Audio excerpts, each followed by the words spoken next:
नमस्कार। Jagran institute of management and mass communication के इस प्लेटफॉर्म पर आपका स्वागत है। मैं पीसी सिंह और मेरे साथ हैं सिंधु कुमार झा। आज हम बातचीत करेंगे वेस्टर्न सेक्टर में हुए डिसएंगेजमेंट को लेकर के। विगत सप्ताह हमारे प्रतिरक्षा मंत्री श्री राजनाथ सिंह ने इस बात की सूचना देते हुए राज्यसभा में कहा था कि अब दोनों चीन और भारत दोनों सेनाओं के डिसएंगेजमेंट की प्रक्रिया शुरू की बात हो गई है। और जो सबसे महत्वपूर्ण बात है, उन्होंने इस बात पे जोर दे करके कहा कि इस पूरे के पूरे क्रम में हिंदुस्तान ने कहीं भी किसी तरह का कॉम्प्रोमाइज नहीं किया है। दूसरी तरफ कांग्रेस के नेता राहुल गांधी ने एक प्रेस कॉन्फ्रेंस करके इस बात का खंडन किया और उन्होंने कहा कि सरकार ने चीन के सामने घुटने टेक दिए हैं। मैं इन सारे मुद्दों पर और इससे जुड़े कई मुद्दों पर सिंधु कुमार झा से बात करने का कोशिश करेंगे, लेकिन इसके पहले थोड़े बैकग्राउंड पर। हमको पता है ये पहली दफा नहीं है हिंदुस्तान और चीन की सेना एक दूसरे के सामने आकर खड़ी हुई है। सबसे पहले 1962 में दोनों देशों के बीच युद्ध हुआ, जिसके बारे में हम सब जानते हैं। लेकिन उसके पहले का जो इतिहास है, एक लंबा इतिहास, अगर आप जवाहरलाल नेहरू की डिस्कवरी ऑफ इंडिया को पढ़ें या फिर अमर सेन के आर्गुमेंटेटिव इंडियन को पढ़ें, आपको पता चला ये दो विशाल देश कई सदियों तक शांतिपूर्ण तरीके से एक दूसरे के साथ रहा है। लेकिन जब से 50s में तिब्बत का मसला गरमाया, जब से चीन ने तिब्बत को अपने कब्जे में किया, तब से चीन आज हमारा पड़ोसी है और वो ये जो बॉर्डर इश्यूज है ये सुलझने का नाम नहीं ले रहा है। तो जो सबसे महत्वपूर्ण सवाल मेरे समझ से आज है, जो देश जिसके बारे में जानना चाहता है, मैं सिंधु झा जो बहुत ही जिनका हिस्ट्री फेवरेट सब्जेक्ट है और अंतर्राष्ट्रीय संबंध पर तो उनका एकाधिकार कहा जाता है, और खास करके इंडिया और चाइना के साथ जो बॉर्डर डिस्प्यूट का मामला है उस पर तो उन्होंने गहरा अध्ययन किया है और शोध भी कर रहे थे। तो पहला सवाल उनसे है कि क्या आपको लगता है कि क्या सरकार, जो आज देश जानना चाह रही है, जो राहुल गांधी जिस बात का सवाल उठा रहे हैं, क्या सरकार ने सही मायने में घुटने टेक दिए हैं? क्या चाइना और जो उस झील पैंगलोंग झील के नॉर्थ और साउदर्न बैंक पर जो दोनों तरह की सेना खड़ी थी, जिस तरह का समझौता हुआ है, क्या सही में हमारी ओर से किसी तरह का कंप्रोमाइज की झलक लगती है आपको? आपने बहुत ही वैलिड सवाल किया है कि ये जो डिसएंगेजमेंट का जो प्रोसेस शुरू हुआ है, ये अचानक कैसे शुरू हो गया, इसके पीछे थोड़ा सा हम लोग को समझना पड़ेगा। मैं दो पॉइंट आपको बताना चाहता हूँ।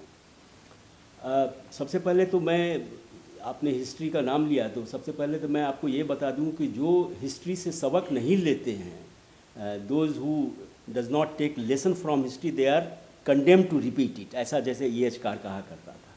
तो ये चीज़ें समझना चाहिए कि चीन के साथ जो हमारा संबंध है, हम एक तरफ कहते हैं कि सिविलाइजेशनल रिलेशन रहा है, फाहियान आया और हुएनसान आया और तमाम चीज़ें हैं, लेकिन 1950s के बाद, खास करके जब 49 में CPC बना, उसके बाद से पूरा उसका जो हमारा जो सिविलाइजेशनल रिलेशन था वो ब्रेक कर गया एक तरह से, क्योंकि हम डेमोक्रेटिक चाइना की ओर देख रहे थे, लेकिन वो डेमोक्रेसी हुआ नहीं। और चियांग काई शेक फार्मोसा में कैसे आया, ताइवान में कैसे गया, और ये सब तमाम सारी कहानियाँ हैं। मैं सीधा आता हूँ 1962 में। इसी तरह से जुलाई में जब बातचीत हुई पंडित नेहरू के साथ, तो उस जुलाई में उन्होंने कहा था कि हम हटा लेंगे सेना, और ठीक उसी के 6 महीने के बाद आप पर अटैक कर दिया। तो ये सब चीज़ ये जो है, ये चीन का ये नेचर है कि वो बैक स्टैबिंग आपको लगातार करता रहता है। और दूसरी बात ये भी है कि माओ जो कहा करता था कि 2 स्टेप बैकवर्ड और 1 स्टेप फॉरवर्ड, और सलामी स्लाइसिंग की जो बात ये करते रहे हैं, ये हम लगातार देखिएगा 1950s के बाद ऑनवर्ड्स, खास करके 1962 के बाद से ये लगातार इस पर ये कदम उठाते रहते हैं। अब सवाल जो है, मेन पॉइंट जो आपने कहा है डिसएंगेजमेंट का, मैं उसकी बात कह रहा हूँ।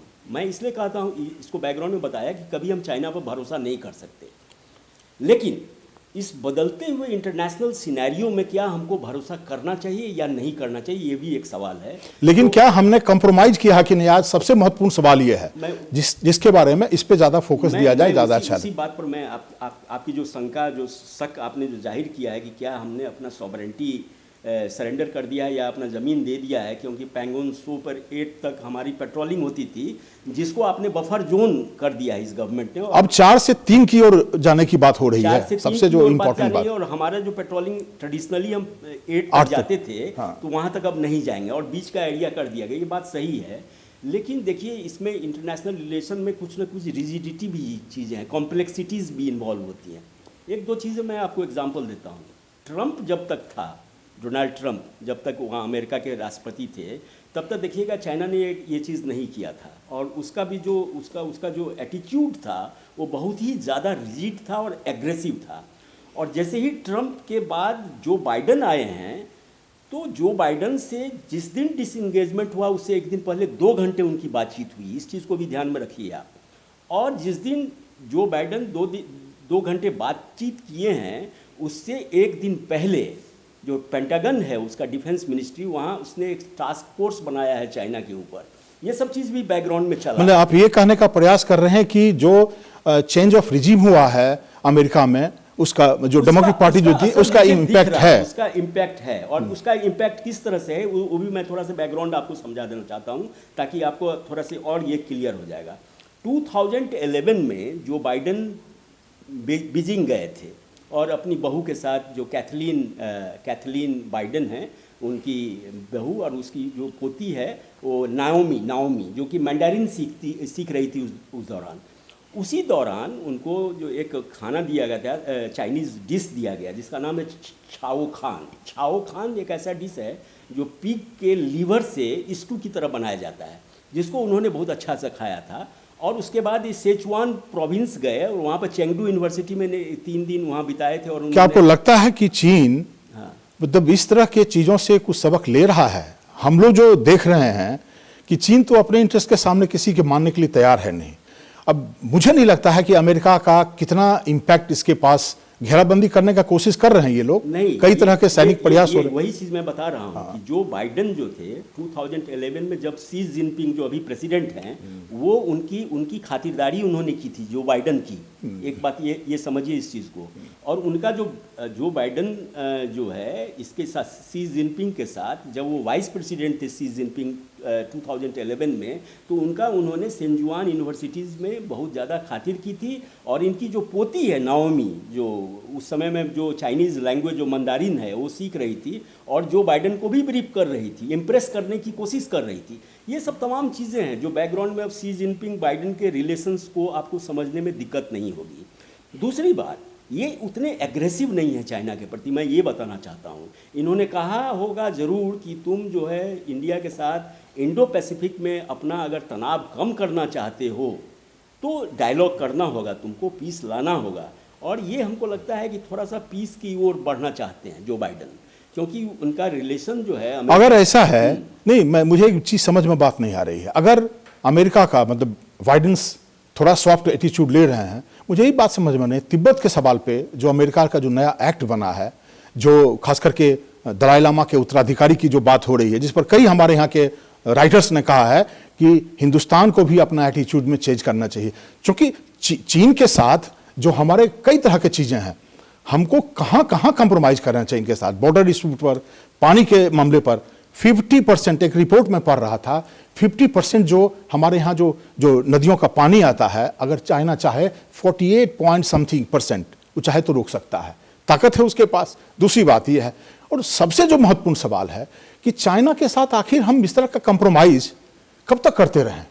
कई बार आपको पता होगा, जॉर्ज फर्नांडिस से लेकर मुलायम सिंह ने कहा कि नंबर 1 मेरा एनिमी है चाइना।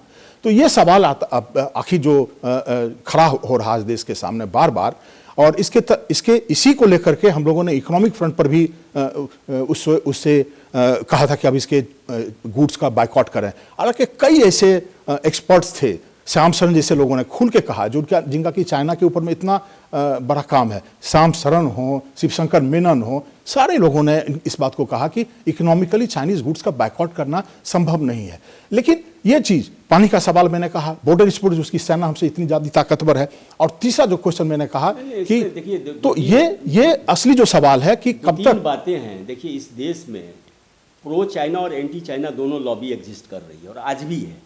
एक मुझे याद है, एक प्रेमशंकर झा का एक बुक मैंने देखा था, एडिटेड बुक, उसका था नेवर ए स्ट्रेंजर, वो बुक है भी मेरे पास, जिसमें चीन इंडिया करके एक कॉन्सेप्ट जो जयराम रमेश और तमाम सारे कांग्रेस के लोग और जो चाइना सपोर्टर जो हैं, जो चाहते हैं कि चाइना के साथ हमारा रिलेशन होगा तो हमारा कल्चरल और इकोनॉमिक रिलेशन चलता रहे, और एक जो हैं जो हॉक्स जिसको आप कहते हैं, जो चाइना के साथ के खिलाफ इंडिया को एग्रेसिव स्ट्रैटेजिकली जो पॉलिसी है हमारी एग्रेसिव बनाना चाहते हैं, वैसे भी लोग हैं, जैसे हर्षवी पंत हो गए और तमाम सारे लोग हैं, ब्रह्मा छैलानी आपके हैं, ये सब तमाम सारे लोग जो प्रो अमेरिकन जो गुट है एक, वो जो कि एंटी चाइना स्टांस लेता रहा है।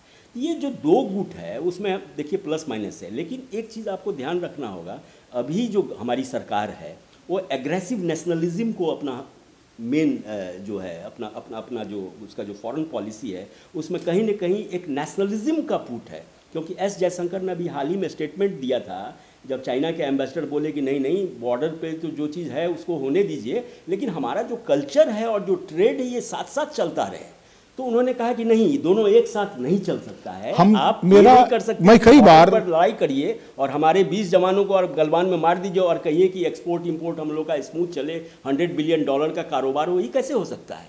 तो उन्होंने क्लियर कह दिया था कि जब तक आप इस बॉर्डर के मसले को सुलझाएंगे नहीं तब तक आपका दूसरा बायलैटरल रिलेशन जो है वो नॉर्मलाइज नहीं हो सकता, और दो टूक उन्होंने कहा है। तो शायद ये भी एक कारण हो सकता है कि चाइना का चूँकि चाइना देख रहा है जिस तरह से इंडिया का जो ट्रेड था उसका बहुत सारा 40-50% कम हो गया है, तो इकोनॉमिक चोट, आज हम इकोनॉमिक एज में रह रहे हैं, इसको भी समझिए 1962 का इंडिया नहीं है, इसका इंटरनल मार्केट है, इसका अपना डायनामिक्स है, तो इस चीज़ को भी चाइना समझ रहा है।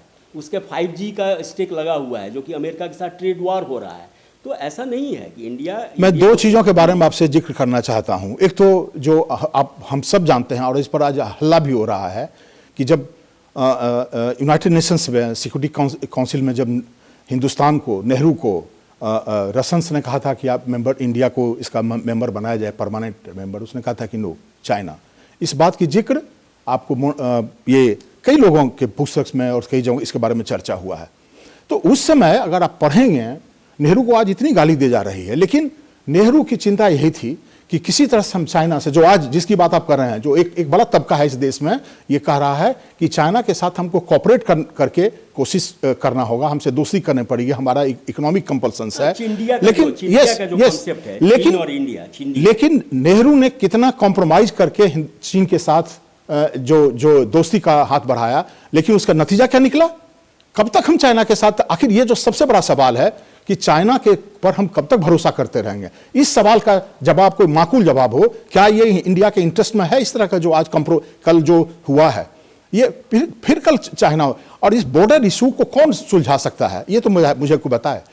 एक प्रॉब्लम है वेस्टर्न में, वो मैकमोहन लाइन को मानने के लिए तैयार नहीं है, ईस्टर्न सेक्टर में। वेस्टर्न सेक्टर में जहां पे ये पूरा का पूरा मामला चल रहा था, 1914 का मामला है ये, बेसिकली जो पैक्ट हुआ था उस जमाने में हमारे यहाँ ब्रिटिश राज कर रहे थे, तो ब्रिटिश हुकूमत और तिब्बतन रिजिम्स के साथ ये अंडरस्टैंडिंग हुई, और जिसके चलते ये बॉर्डर जो अक्साई चीन का मामला किया गया, तो चाइना इस बात को मान नहीं रहा है।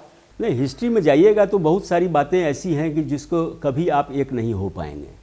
तो एक मीटिंग पॉइंट आपको बनाना होगा चाइना के साथ, और इसीलिए आप जान लीजिए जो कैलाश रेंज के हाइट्स पर हमारे जवान बैठे हैं, इसी वजह से वो बार्गेनिंग पावर है हमारे लिए। और देप्सांग की प्लेन में जो 18 किलोमीटर तक चाइनीज घुसे हुए हैं, जो दौलत बेग वर्ल्डी जहाँ पर आपका एडवांस लैंडिंग ग्राउंड है, जहाँ से सियाचिन आप जाते हैं, वहाँ गया है। तो कहीं ना कहीं उसका भी बार्गेनिंग पॉइंट्स है और हमारा भी बार्गेनिंग पॉइंट्स है। अब जो नेक्स्ट राउंड ऑफ बातचीत होगी, डायलॉग होगी दोनों देश के आर्मी के बीच में, इसमें देप्सांग, और आज मैंने एक न्यूज़ भी पढ़ी है कि शायद देप्सांग को लेकर ये नेक्स्ट राउंड की बातचीत होने जा रही है। तो कैलाश रेंज से हम तभी हटेंगे जब वो देप्सांग से अपना आर्मी हटाए। लेकिन एक बात आपको हम और बताते हैं, जब के.आर. नारायणन थे, वो हम लोग के वाइस चांसलर भी थे, और के.आर. नारायणन जब एम्बेसडर हुए 1976 में, जब हमारा नॉर्मलाइज हुआ था चाइना के साथ रिलेशन, तो उस समय में चाइना ने एक प्रपोजल दिया था, कहा था पैकेज डील कर लीजिए। तो हम लोगों ने कहा था नहीं, पैकेज डील नहीं करेंगे। पैकेज डील का मतलब ये था कि आपको हम अक्साई चीन दे देते हैं, लेकिन आप अरुणाचल छोड़ दीजिए, जिसको हम लोगों ने कहा कि नहीं, ऐसा नहीं हो सकता है, आपको सेक्टर टू सेक्टर डील करना होगा। हमारे चाइना के चीन की किन किन चीज़ों पर भरोसा किया जाए? जो माओ से तुंग खुल के बोलता था, आप तो जानते हैं, हम लोग चर्चा करते रहते हैं इसके बारे में।